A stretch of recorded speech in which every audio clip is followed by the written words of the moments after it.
9 വർഷം ഒരു ഗാഠനിദ്രയിലായിരുന്നു ഈ ഗവൺമെന്റ്. ലഹരി ഉപയോഗത്തിൽ നിന്ന് പിന്തിരിപ്പിക്കണം ഒരു ഭാഗത്ത്, മറുഭാഗത്ത് സർക്കാർ ശക്തമായ നടപടി സ്വീകരിക്കണം.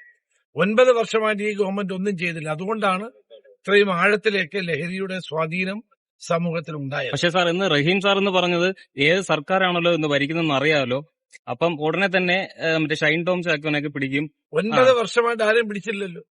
ഇപ്പൊ മാധ്യമങ്ങളും സമൂഹവും ഒരുമിച്ച് മുന്നോട്ട് വന്നപ്പോഴാണ് ഗവൺമെന്റ് കണ്ണു തുറന്നത്.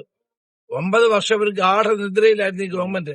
അതാണ് ഇത്രയും വലിയ വ്യാപകമായ തോതിൽ മയക്കുമരുന്നിന്റെ വ്യാപനം ഉണ്ടായത്. ഒരു ഭാഗത്ത് ലഹരിക്കെതിരെ പറയുന്നു, മറുഭാഗത്ത് ബ്രൂവറിയും ഡിസ്റ്ററിയും ബോട്ടിലിംഗ് പ്ലാന്റുകളും ഇഷ്ടം പോലെ കൊടുത്തുകൊണ്ടിരിക്കുന്നത്.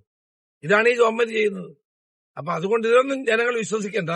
നമ്മളെല്ലാവരും കൂടി ഒരുമിച്ച് നിന്നുകൊണ്ട് ലഹരിക്കെതിരെ ഒരു പോരാട്ടം നടത്തണം, ലഹരി വർജിക്കണം. അതാണ് ഇന്ന് ആവശ്യം. സാറേ, ഇപ്പൊ ഇതിനൊരു പരിഹാരം നമുക്ക് എങ്ങനെയാണ് ചെയ്യാൻ? പരിഹാരം ഇത്രേ ഉള്ളൂ: ലഹരിക്കെതിരായിട്ടുള്ള ഒരു അവബോധം സൃഷ്ടിക്കുക, 1.